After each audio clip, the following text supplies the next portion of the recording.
Hey, my name's Jed Dorsey, and I'm going to be critiquing your paintings. Again, maybe not your paintings exactly, but this is our second episode. You guys liked the first one, so we're going to do it again. And we've got some great paintings to look at today, so let's get started. This is actually one of our mini challenge paintings, and I really am enjoying seeing what people are doing.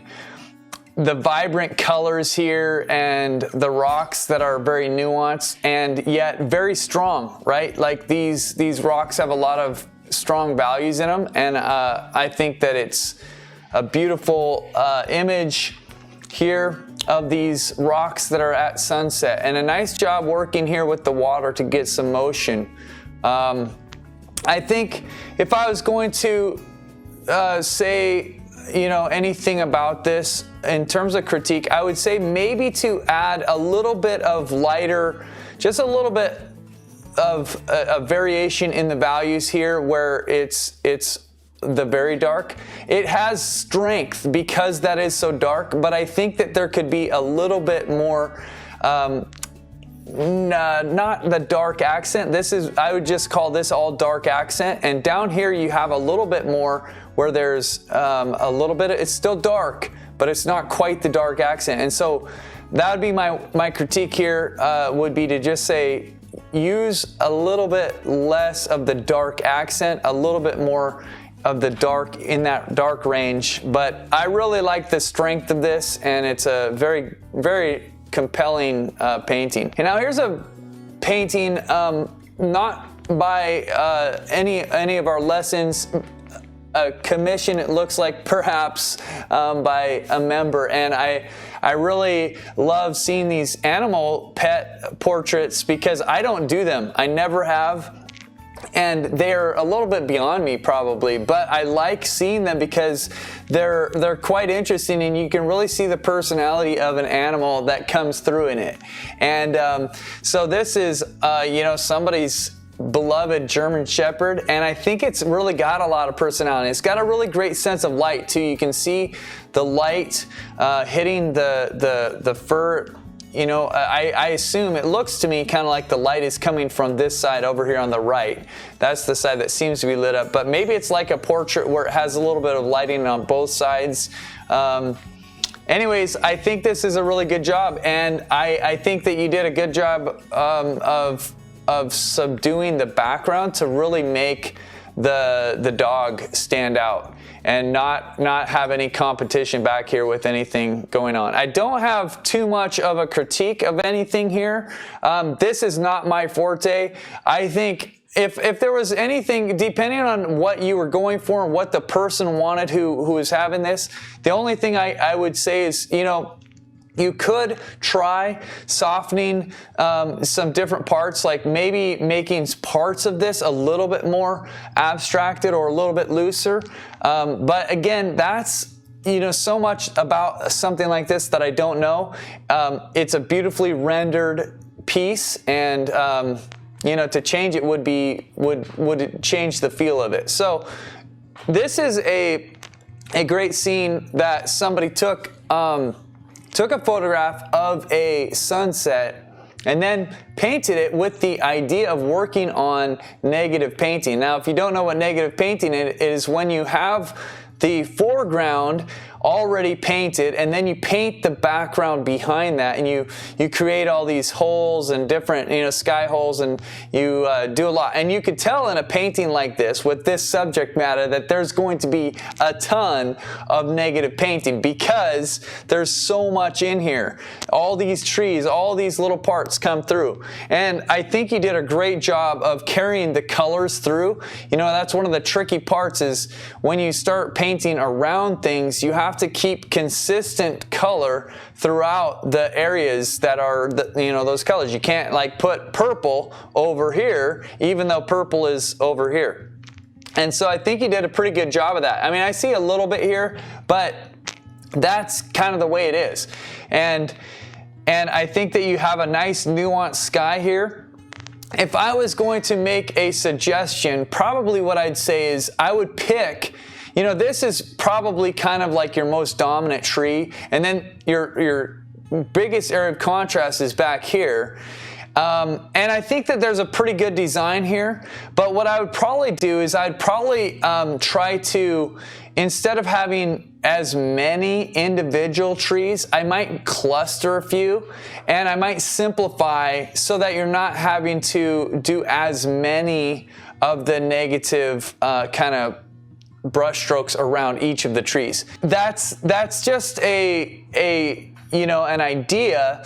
You did a really good job of working on the negative painting, and I think that it works very well.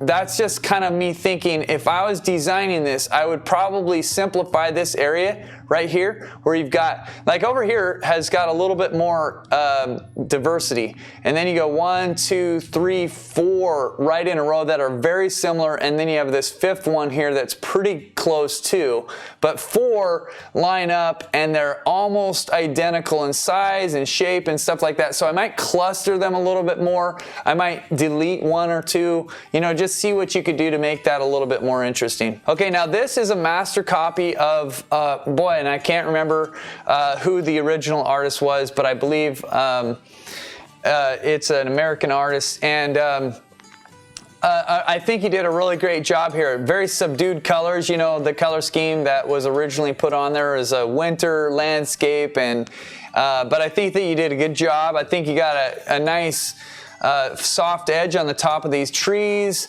I think that it's a nice composition to work from, and I think that you did a really good job. I don't even know what the original looks like exactly, so I can't really say too much about this and compare it to the other one, but I think that you got some nice color in here, and I think it's a nice job. And one of the things that's neat about doing a master copy is that you can you're limited. I want to say this, if you ever copy somebody else's work, you want to know what you're doing and why you're doing it. You're learning. You're not ever going to try to go sell that. You're not ever going to try to show that and act like it was your composition and your painting or anything like that. This is the original artist's composition and painting, and you're copying it to learn from it. But the great thing is that you can learn so much. You can learn so much about how they use color and value and the composition and all these things that I'm sure you got out of this lesson. So good job with this. It wasn't a lesson from us. It was something that you did on your own, but I think that it turned out really great, and I hope that you did learn a ton. Now this is a fun, I thought I'd show this because it's a fun kind of variation on a lesson that we did. You saw the other one at the beginning that was this same scene, but you can see how much variety this artist brought into this by adding a tree and then going with this theme. She said it's kind of like a combination of reality, somewhere in between reality and kind of imagination, but she's got all these hearts. I don't know if you can see them, but there's hearts in the sky, little tiny hearts, and then hearts in the tree. And even the shape of the tree is kind of more like a heart than not. So I think it's just kind of a fun example of, taking a scene that is it's a lesson, and then you can take it and make it your own and do something fun with it, and maybe give this to somebody that you love, and kind of show the theme out as Valentine's Day. So really fun, and I don't have a lot of critique on this. I think it was just fun to see you do something with your imagination here. Okay, now here's a scene, an original painting, I think, by one of our members, looking at, a unique subject. And that's one of the things I'd just say about this is it's a unique subject, a unique perspective. I think you've got this scene that you're not looking at the whole horse. You're not seeing much of the horse at all, but you see the saddle, and then you see just a little bit of background, right? And you're just kind of left thinking, imagining. I'm imagining that these are some hills. We're probably out in a field somewhere. The horse looks like it's kind of bending down and maybe eating some grass or something like that. And you've got this unique kind of saddle and all these different parts of the saddle, which I think are really interesting. And I think that you did a good job of creating some variety in like the nuanced edges, and the shading and stuff like that. Yeah, it's a very interesting scene, and again on this one, I don't have a ton of real critique. I don't see what I never have seen the original picture or photograph, or if you did this from your memory or what. But I think that you did a good job. I think, one thing I would think about is, the only thing I'm kind of looking at is like wondering where the light is coming from. Is the light coming from up here? Is it shining down this way? I can see that there's some light areas in this part of the saddle, and there's some up here.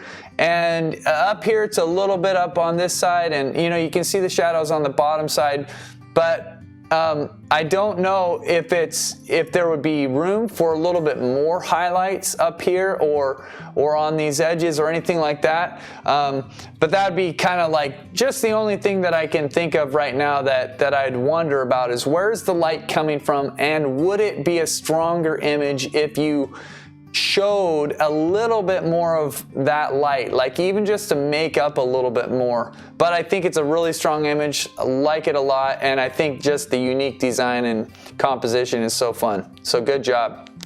And here's a fun one by a member, just painting from some of her photographs from a trip, I believe. And I just think it's really fun. Like the design of this is really neat. It's also, I'm pretty sure you painted on a black canvas, so you see the black kind of graphic nature of some of it because some of that black is left showing through, which is, I've always liked that. That's one of the reasons I paint on black. I've always liked it a lot.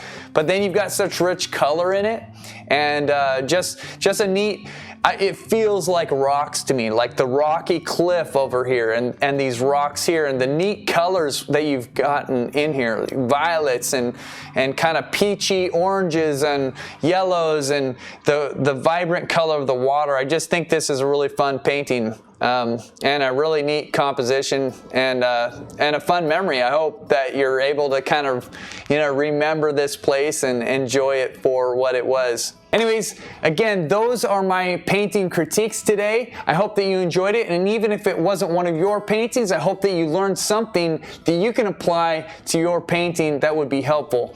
For us at Acrylic University, thanks for being here, and we'll catch you next time.